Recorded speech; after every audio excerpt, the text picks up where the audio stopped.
we have to start working on our swinger and getting it ready to go down to California for pollination. So I messed up a few things on it. So I messed up my junction box, trying to move the swinger around without using the ball on the forks. And so I slid off and broke that off. And also on my battery, for the brakes, the backup battery, cracked the cover when I'm loading the swinger on the trailer. The forks hit that and broke it. So that one, I don't really have much I can do with that, besides zip tie it on and maybe put some silicone on it, keep the moisture and water out. But one thing I'm going to do to prevent that from happening again, I am going to build a little metal blank there to deflect the fork up if it hits it again, so that way it doesn't destroy it and ruin my battery, cause a short right there too would be a bad thing. Especially stuff like that would seem to happen when you're in a big rush and you don't have time. So we're gonna get that taken care of so we don't have any issues with it. Another thing we need to do is get the snow and ice off of here, is we need to add a chain over here with the loop for tying down the swinger. So my piece eventually got a wear mark and tore. So this is one I found on the side of the road. It was torn, but I don't need it. It's actually too long. I need to probably trim some off of it. But we'll get the chain that goes on here and hook it up. As far as changing this stuff out, kind of boring. It's just moving wires from one junction box to the next. I might do a little bit recording what I'm going to do to this battery box here and how I'm going to fix that. But I don't want to get too long of a video on just wiring. Maybe we'll talk a little bit about it while we do it. So we'll just go ahead and start and get this all changed out. I won't be doing any more Linux CNC videos for my plasma cutter for a while.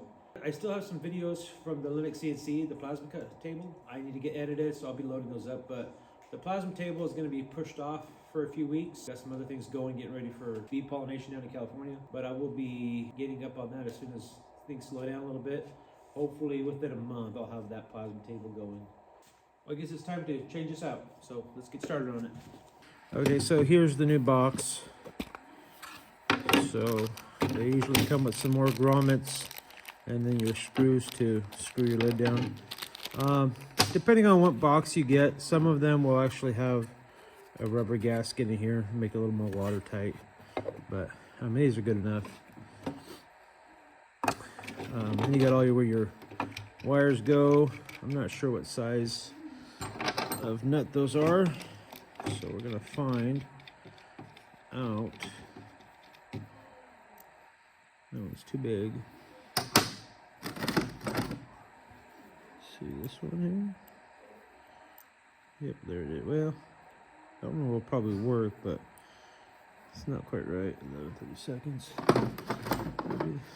Maybe they are 5/16. They don't look it though. Yeah, they are 5/16. Okay. So you can see here we got these hold downs here that you screw down to hold your wires in. These are very cheap. This is a cheap box. You might want to try to look at getting better boxes because these don't hold very well. You got to be very gentle with them. And my wire comes out into the trailer, and so that's always being moved around. So these aren't the best, but they're better than nothing. Some of these have marked out what they go to. So like here, this one says left turn, tail, right turn, center auxiliary, 12-volt line.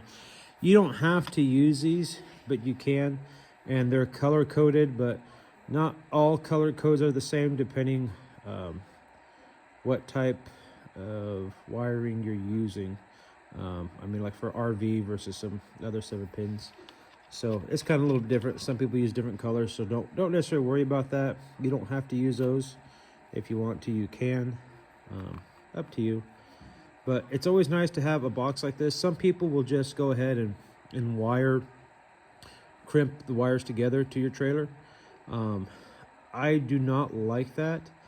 You always, especially on trailers, you always have problems with that. Now, you do have some of the new solder crimps. Well, they're not crimps, the new solder connectors.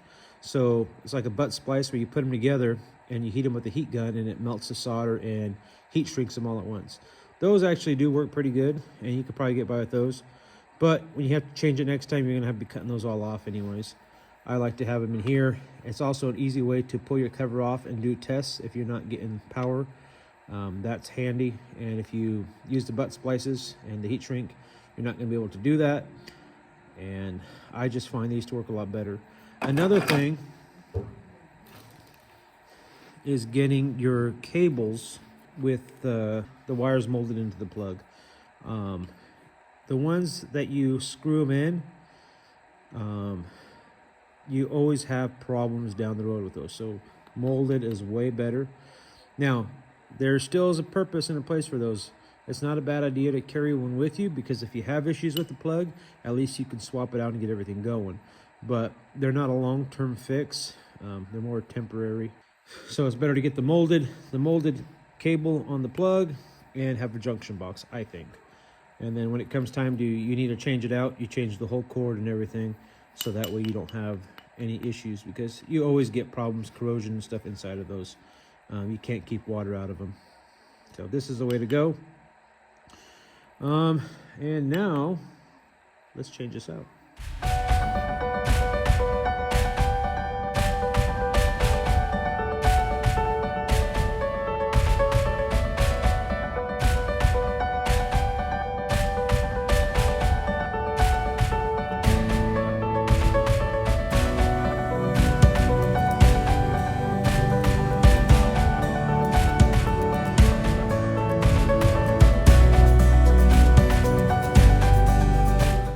This is what I got to try to protect this box. I got a piece of 2-inch channel that I've cut and bent over and welded it in place.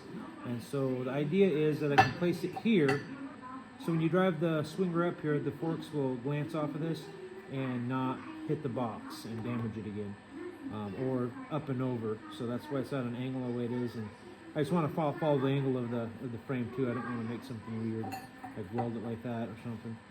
This will also, like I said, help glance it to the side too, rather than just up and over.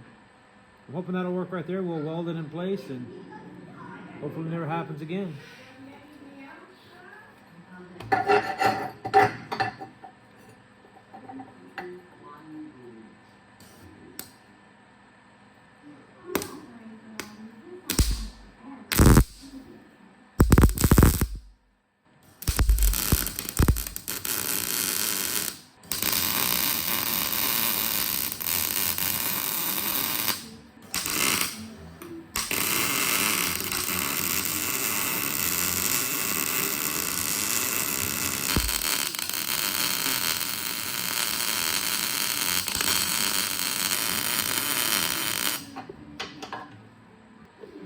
There we go. It's in place, not going anywhere. That should do its job very well.